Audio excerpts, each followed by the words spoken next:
नमस्कार. गरजा रायगड सात संवाद या वृत्तवाहिनीत आपलं स्वागत आहे. तर चला पाहूया आजच्या घडामोडी. पेण तालुक्याचे 53वे विज्ञान प्रदर्शन कोनायनसन शाळेच्या परिसरात उत्साहात पार पडले. शिक्षण विभाग, पेण पंचायत समिती आणि एनव्हीजी एज्युव्हेंचर फाउंडेशन यांच्या संयुक्त विद्यमाने कोनायनसन शाळा पेण येथे गटविकास अधिकारी गजानन लेंडी आणि एनव्हीजी एज्युव्हेंचर फाउंडेशनचे अध्यक्ष डॉक्टर मनीष वनगे यांच्या हस्ते व गणेश सिंग ठाकूर प्रशासकीय अधिकारी, पेण नगरपालिका डॉक्टर सोनाली वनगे, ज्योती गुरव, नायब तहसीलदार नितीन परदेशी, प्रसाद कालेकर व पेण तालुक्यातील केंद्र शिक्षक यांच्या उपस्थितीत 53वे तालुकास्तरीय विज्ञान प्रदर्शनाचे उद्घाटन करण्यात आले. सर्वप्रथम कोनायनसन शाळेच्या विद्यार्थ्यांनी स्वागत गीत गाऊन आलेल्या पाहुण्यांचे स्वागत केले. त्यानंतर गटशिक्षण अधिकारी शर्मिला शेंडे यांनी फुलाचे रोपटे, शाल देऊन पाहुण्यांचे स्वागत केले. त्यानंतर गटशिक्षण अधिकारी यांनी प्रास्ताविक मनोगत व्यक्त केले. प्रमुख अतिथी डॉक्टर मनीष वनगे यांनी कोनायनसन स्कूलच्या एनव्हीजी एज्युव्हेंचर फाउंडेशनचे ध्येय काय आहे हे सांगितले. तसेच गटविकास अधिकारी गजानन लेंडी यांनी अध्यक्षीय भाषण केले. त्यानंतर विज्ञान प्रदर्शनांच्या खोल्यांचे फीत कापून औपचारिक उद्घाटन पाहुण्यांच्या हस्ते केले. या विज्ञान प्रतिकृतीमध्ये शेती, कचऱ्याचा विल्हेवाट, गणिती मॉडेल, मनोरंजनातून गणित या विषयाला धरून प्रतिकृती होत्या. प्राथमिक विभागात एकूण 48 प्रतिकृती, त्यामध्ये 3 प्रतिकृती ह्या आदिवासी विभागाच्या होत्या. तर माध्यमिक विभागामध्ये 37 प्रतिकृती, यामध्ये देखील 3 आदिवासी विभागाच्या प्रतिकृती होत्या. प्राथमिक शिक्षकांच्या 7 प्रतिकृती, माध्यमिक शिक्षकांच्या 5 प्रतिकृती, अशा एकूण 97 प्रतिकृती या विज्ञान प्रदर्शनामध्ये होत्या. या कार्यक्रमाचे सूत्रसंचालन विनोद म्हात्रे यांनी केले. यावेळी काही प्रतिकृतीधारक विद्यार्थी व शिक्षकांनी गरजा रायगडशी संवाद साधला. My name is Kavya Patel. I am from Treehouse High School, grade 6. Today, my project name is aquaponic farming.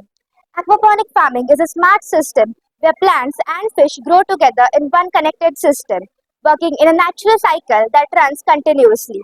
The fish provides nutrients to the plants, and plants clean the water for the fish, working in a continuous cycle. Fishes like tilapia, koi, catfish, goldfish are used in this type of aquaponics because they are hardy. And plants like lettuce, spinach, cucumber, strawberry are also the plants which flourish well in this type of aquaponics. The largest farm of aquaponics in the world is the Superior Fish, which is located in USA, Wisconsin. This modern way of developing fish and plants together was mainly developed by Dr. James Rakosi, who is often known as the father of modern aquaponics. Aquaponics is the future because it grows more food in less space and saves up to 90% of the water than the natural farming, and it uses no chemical fertilizers. So let us embrace aquaponic farming today so we can grow a more better, cleaner and a more greener tomorrow. Thank you. नमस्कार, मी राजेश रामचंद्र भोईर, रायगड जिल्हा परिषद शाळा वरेडी. माझ्या प्रोजेक्टचं नाव आहे गणिताची गाडी आणि विषय आहे आपल्या या 53व्या विज्ञान प्रदर्शनातीलच उपविषय की मनोरंजनातून गणितीय मॉडेल. आपण पाहतो की लहानपणापासूनच विद्यार्थ्यांना गणिताची थोडी भीती वाटत असते आणि हीच भीती आपण जसे जसे पुढे शिकत जातो तशी ती भीती ही वाढत जाते आणि त्यामुळे नापासीचं प्रमाण हे गणितामध्ये वाढलेलं असतं. जर प्राथमिक स्तरापासूनच विद्यार्थ्यांची गणितातली भीती जर आपण कमी केली, त्यांचा अवधान गणिताकडे, त्यांची आवड गणिताकडे आपण निर्माण केली तर नक्कीच त्यांना पुढे देखील फायदा होणार आहे. हाच विचार करून आणि ज्याप्रमाणे गावात किंवा आपल्या शाळेजवळ एखादी खाऊची गाडी आली की विद्यार्थी कसे पटकन त्याच्या भोवती जमा होतात, तीच एक कल्पना घेऊन मी गणिताची गाडी तयार केलेली आहे, जेणेकरून या गाडीकडे वर्गातील विद्यार्थी आकर्षित होतील, त्यांचं अवधान या गाडीकडे होईल आणि मग त्यामुळे त्यांना गणित जी क्रिया आहेत त्या सोप्या पद्धतीने आपल्याला शिकवता येतील. या मॉडेलमध्ये एकूण 20 घटक घेतलेले आहेत. त्या 20 घटकांची आपण अध्ययन निष्पत्तीवर आधारित हे सर्व साहित्य आहे. उदाहरणार्थ आता संबोध भागाकाराचा संबोध याची अध्ययन निष्पत्ती काय तर समान गट किंवा वाटणीच्या मदतीने भागाकार क्रियेचा अर्थ स्पष्ट करतात आणि पुन्हा पुन्हा वजाबाकीच्या क्रियेद्वारे भागाकाराचा अर्थ शोधून काढतात. या पद्धतीने मग इथे स्ट्रीप ठेवलेले आहेत आणि त्यांना आपण इथे खाली गणित द्यायचंय, उदाहरण टाकायचं या कॅप मध्ये आणि त्यांना सांगायचंय की आता 8/2 तू करून दाखव. मग तो इथून 8 स्ट्रीप घेणार आहेत. भागाकार म्हणजेच काय तर समान गट करणे. मग 2-2 तो गट करणार, तर इथे 2 येतील, इथे 2 येतील, इथे 2 आणि इथे 2 असे 4 गट होते आणि मग तो सांगणार आहे की 2-2 समान 4 गट झालेले आहेत म्हणजे भागाकार आलेला आहे 4. या पद्धतीनेच इतर देखील अनेक स्ट्रीप बनवलेले आहेत. गणितीय खेळ आहे. इकडे तुम्ही पाहाल तर संख्या ज्ञान आहे, समविषम संख्या आहेत. या पद्धतीने एकूण 20 आपण स्ट्रीप बनवलेले आहेत आणि त्या स्ट्रीप आपण वर्गात आपल्या ज्याप्रमाणे आपला पोर्शन असेल त्याप्रमाणे आपण या गाडीमध्ये ठेवून विद्यार्थ्यांपर्यंत नेऊन आपण त्यांना शिकवू शकतो. धन्यवाद. त्यांना गणिताची आवड निर्माण होणार आहे आणि त्यांची भीती नक्कीच दूर होणार. धन्यवाद. नमस्कार, मी सौ श्रावणी पवार, सार्वजनिक विद्यामंदिर पेण. मी आजचा विषय हा इयत्ता 10वीच्या सायन्सच्या पुस्तकाचा निवडलेला आहे. लाईफ प्रोसेसेस आणि रिप्रोडक्शन याच्यामध्ये मेन्स्ट्रुअल सायकल आणि फोटसची होणारी ग्रोथ याच्याबद्दल मला किशोरवयीन मुलांना या टीचिंग एड मधून सांगायचे आहे. जर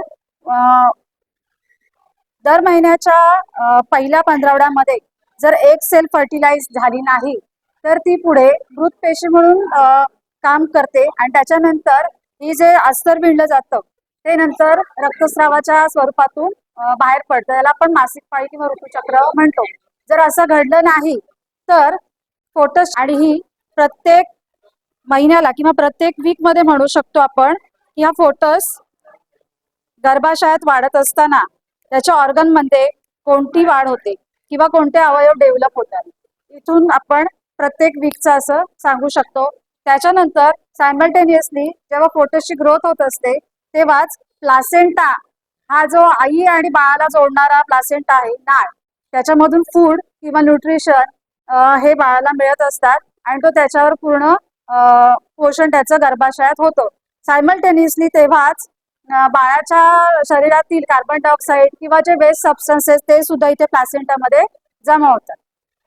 हल्ली किशोरवयीन मुला मुलींमध्ये याविषयी भरपूर चर्चा होत असते किंवा ते चुकीच्या पद्धतीने याविषयी माहिती मिळवण्याचा प्रयत्न करतात. पण एक शिक्षक आणि मार्गदर्शक म्हणून जर मुला मुलींना दोघांनाही याच्याबद्दल माहिती असायलाच हवी आणि जर आपण दिली तर ते चांगली आणि चुकीची माहिती न मिळवता चांगल्या प्रकारे ही माहिती स्वीकारते. धन्यवाद. तर अशाच अनेक ताज्या घडामोडी पाहण्यासाठी गरजा रायगड 7 संवाद या वृत्तवाहिनीला सबस्क्राईब करून बेल आयकॉन वरती क्लिक करा. धन्यवाद.